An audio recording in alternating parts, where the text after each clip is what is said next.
Dalam dunia konstruksi, ada satu fenomena yang memicu perdebatan antara pemilik bangunan dan aplikator, yakni atap yang berembun.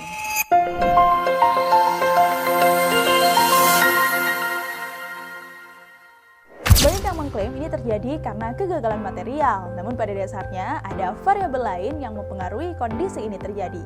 Apakah kondisi ini terjadi murni karena adanya kondensasi atau justru malfungsi teknis pada pemasangan?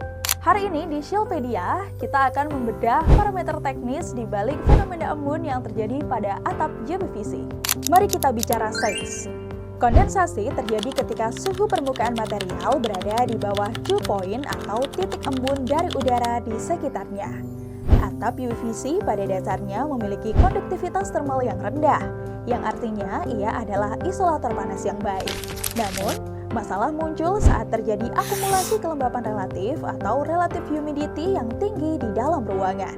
Ketika uap air ini menyentuh permukaan atap yang mendingin karena suhu eksternal seperti saat hujan atau saat malam hari, maka uap air ini akan mengalami fase perubahan menjadi cair. Jadi, jika atap kamu berembun, itu merupakan salah satu bukti bahwa terjadi ventilasi udara yang buruk pada bangunan kamu.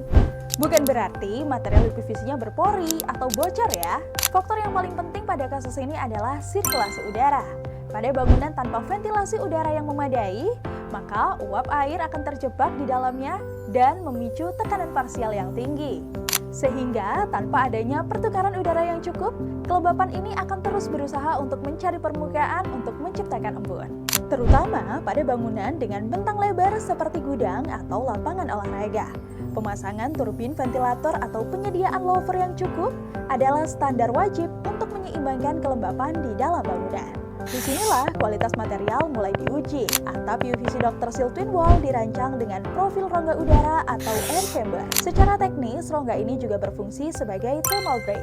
Rongga udara ini menghambat transfer suhu dingin dari permukaan luar ke permukaan dalam secara langsung. Selain itu, sistem interlocking dan pressure release system pada atap UVC Dr. Seal juga dapat memastikan setiap lembaran terkunci dengan presisi dan meminimalkan gap antar sambungan.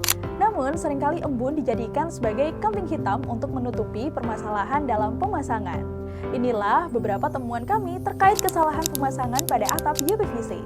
Yang pertama, lubang skrup yang terlalu besar tanpa memperhitungkan thermal expansion.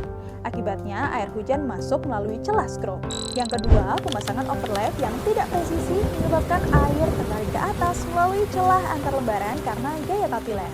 Inilah yang kami sebut sebagai rembesan kapiler. Yang ketiga, penggunaan sealant atau washer yang kualitasnya rendah, sehingga tidak mampu menutup lubang baut secara kedap air. Ada dua tips cara membedakan apakah ini benar-benar embun atau atap yang mengalami kebocoran. Yang pertama, jika tetesan air bersifat tersebar secara merata di permukaan atap dan biasanya muncul di area yang sirkulasinya tidak baik, maka bisa jadi air tersebut adalah embun.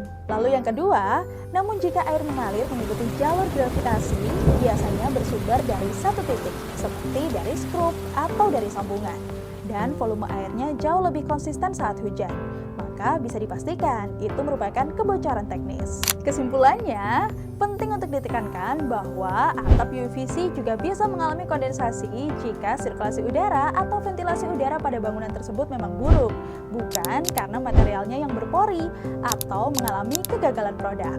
Kami dari Dr. Seal berkomitmen untuk memberikan edukasi berbasis fakta teknis, karena kami percaya atap yang baik didukung oleh pemahaman instalasi yang benar. Jangan lupa untuk subscribe Roof to Floor Solution untuk mendapatkan informasi seputar atap UVC, atap polikarbonat, serta home living interior dari Roof to Floor Solution.